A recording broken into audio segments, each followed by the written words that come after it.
Welcome back to the show, Kimberlee Witt. How can we help you today? Because that's too long. You just want 20 minutes, right? Yeah.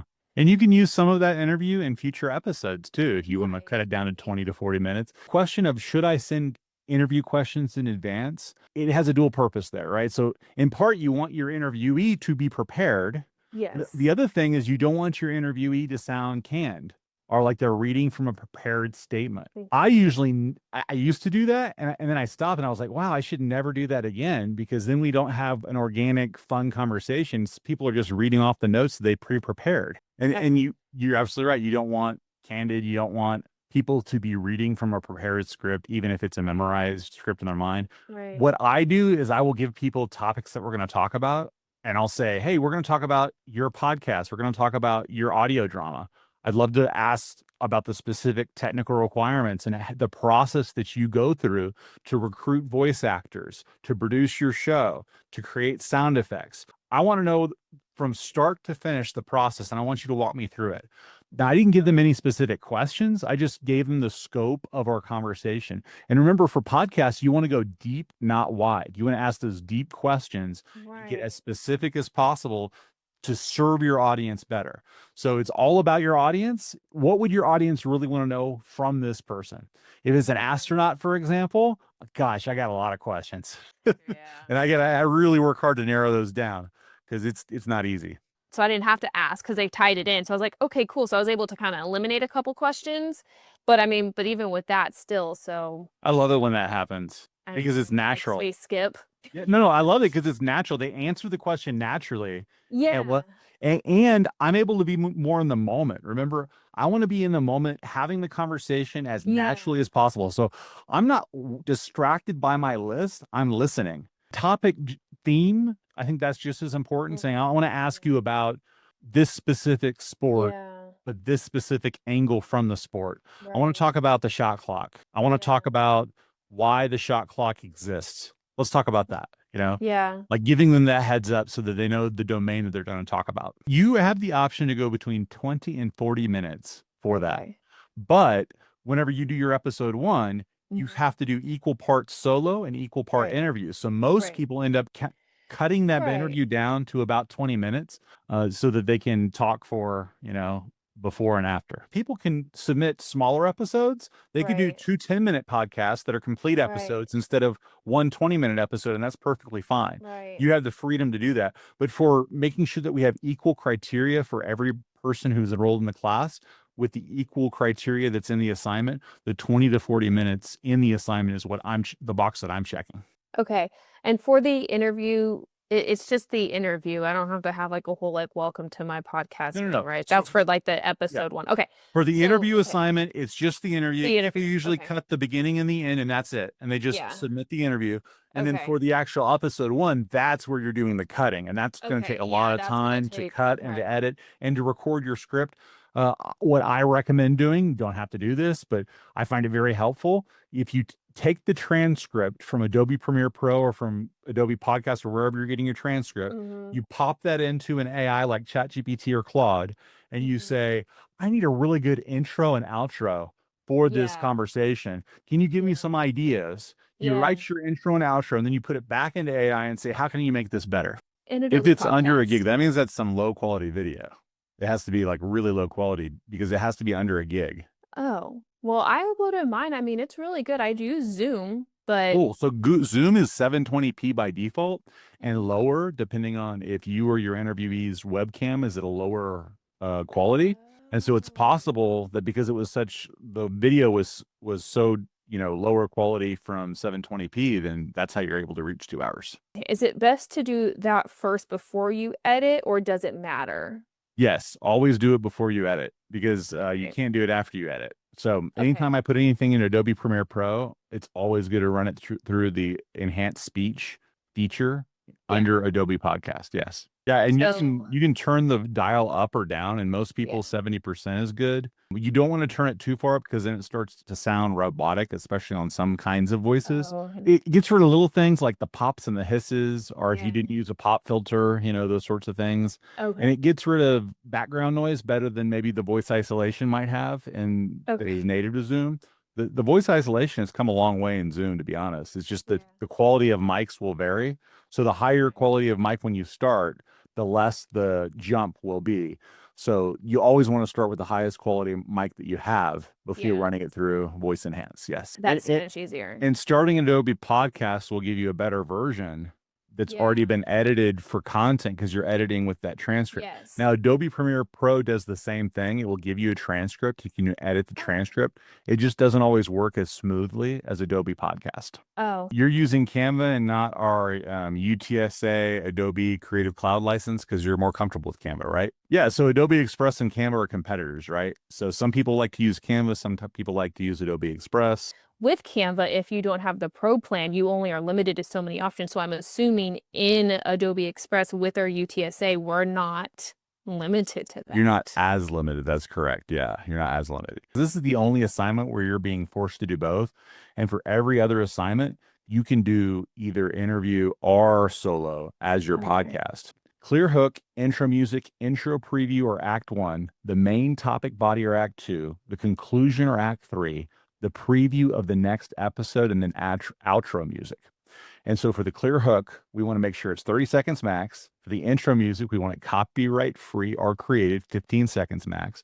For the intro preview or act 1 is the setup. This is you talking and again, making it relevant and following through on that hook with kind of a second hook. And then in the main topic body or act 2, that could be the confrontation or clear stakes presented by you or your interviewee. And then in the conclusion or act 3, we want the climax to the resolution or main lesson or main point. It could be you talking and summarizing the key ideas from your interview, for example. And then in the preview of the next episode, which again is 30 seconds max, you're talking and saying, next time on the show, stay tuned because we have questions about this being answered, asking rhetorical questions, sharing startling facts, all the same kind of things you would do to gain attention and hook people to want to listen to the next episode. And then, of course, you have your outro music, which is just like the intro music. It's copyright or created 15 seconds max. That's for the next one. So that's for the next one. I wanted to share it with you because it gives you clues on how to structure this one. Because this one should be structured as a podcast too. And this is a great podcast format to help you. Now, you're not as limited as you will be in the criteria for the show format because we wanted less criteria for episode 1. And that less criteria translates to we want solo speaking, we want interview speaking for equal parts. So we can use Express or Canva. Yes, you're free to use whatever tools you need to create your podcast. You will have more options with Adobe Express because UTSA is an Adobe Creative Campus. And we have Upbeat, like you mentioned, and we have Suno AI, and we have, Suno AI is a music generator as well, just an AI generator of music. It was shared in the chat earlier as well. I think Jillian shared it. We also have copyright cleared music. Like the YouTube music library has copyright clear music. You can search for background music for your show as well.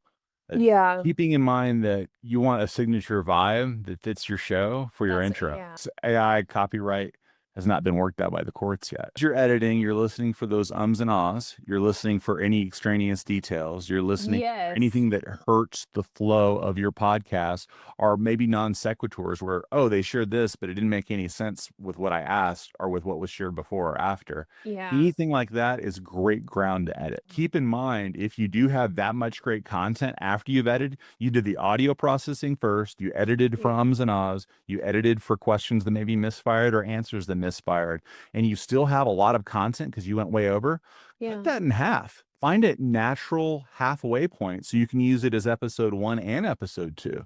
And then you have a shorter podcast, which can be beneficial depending on your audience demographics too. And with episode 1, because so many people don't like talking on camera for as long, they usually cut their interview down shorter just so they don't have to talk as long. So they'll do it for a 10-minute interview part just so they can have 5 and 5, which is the minimum. So they are only speaking as an intro and outro for 5 minutes each. And the other really cool thing is, since if you do split this interview that you've already done in half, you already know what the preview of the next episode will be. And you can use part of the time of the last 5 minutes of solo speaking, previewing the next episode. And AI is really helpful because it gives you a transcript. So you can say, hey, I need show notes on the first part and I need show notes on the second part because I want to make these separate episodes. people who use their podcast as a sales funnel, they're not always able to do that tease. So it's instead closing the sale at the end. If you are interested in my products or services, if you're interested in coaching, contact me. Visit my website. And that's part of the pitch as to why would anyone go through the hassle of and typing in my web address? If you're doing a personal branding kind of podcast, that relationship with you is of the utmost importance anyway. So you want to have some kind of relational aspect. You can even tell a story about a customer journey, and I can help you overcome your fear of speaking anxiety too. And that's a nice close because it's an invitation to connect. Yeah. For episode 2, putting things on the screen is part of the requirement because it's the visual that you're being graded on. So calls to action can count as visuals. You're supposed to have 3 to 5 videos or 3 to 5 images pop up during your podcast. So these could be B-roll that cover you and your interviewees or your face as you speak, so you can do a voiceover. They could be just images that pop up right here by your face. You have complete control over what you want to pick as long as it's copyright free and you have permission to use those images. And Adobe Express has a built-in image library where you can use those images, build them in Adobe Express or download them from Adobe Express and then pop them into Adobe Premiere Pro or Adobe Rush or whatever editing software that you're using. Do not go over or under the criteria because that's one of the little boxes that I'm checking off. Just like, do they have a hook? Check or no check? Did they do a good preview? Did they do a copyright cleared music? Check or no check? All the things on that list have to be met so that I can check them off. And if any of those things are missing, it's a deduction. It's usually small, but small deductions can add up. So get as many of them right as you can. Freedom to do all interview, all narrative, solo storytelling, or you can mix both, kind of like we did in episode 1. Authenticity, I like that, which really you come to learn a lot about in your interviews. That's good. That's mean you're listening. And remember, during interviews, listening is the superpower. So I didn't put time limits next to intro, our main topic, our conclusion, because all of those things are going to vary based on the art and science of what you want to do. Visuals are a great way to cover up the fact that you're reading something. Yeah. And remember, authenticity is conversational. Authenticity is you're not reading, you're just having a conversation and you're being a really good active listener with your interviewee, or you're talking to camera from a place of authenticity where it's extemporaneous style speaking and not word for word reading. It's really important, especially for the visual episode, that you're still making it a podcast. In other words, you're not relying on the visuals for what's going on. The visuals are just complementing your podcast for the YouTube audience. Because if you're talking about a visual as if they can see it, then your entire podcast audience who's listening just on a podcasting platform will be lost. Normally, a lot of these sites will give you the copyright information to post in your description. So we should always include that in our show notes. Yeah, or and in you our usually won't description. be including other videos in your podcast that Right. that have sound because it's you with the voiceover. So you might have a video clip, but you're the one who's talking through it for your listening audience as if they're listening to the radio or a podcast because they don't have the benefit of seeing your clip that you've chosen. And yes, it has to be copyright cleared. And what happens with a lot of podcast hosts is they don't connect things, and that's your job as a host, is connect things for your audience. Connecting what it is the interviewee might have broken down in language that is maybe easier to consume for the audience. So let's say that they broke down a complex play that is used in football. Well, that complexity is your job to solve so that your audience has a more palatable listening experience. People aren't going to understand what he's talking about, so I'm going to hit pause here and create a little clip that breaks it down. Hey, what my interviewee is saying is this. And it's just like this little short explainer within the podcast. You have more constraints on the show format, but you also have more freedom on the content and how you want to say what you want to say. This is not only great for your peer responses, but it's really great also for your self-reviews, making sure you give yourself improvement and suggestions and appreciation. Give yourself strengths and weaknesses. Give yourself edit suggestions. It's a great format for providing feedback that is more narrow and more substantive and cites these podcasts instead of just, hey, I like your podcast.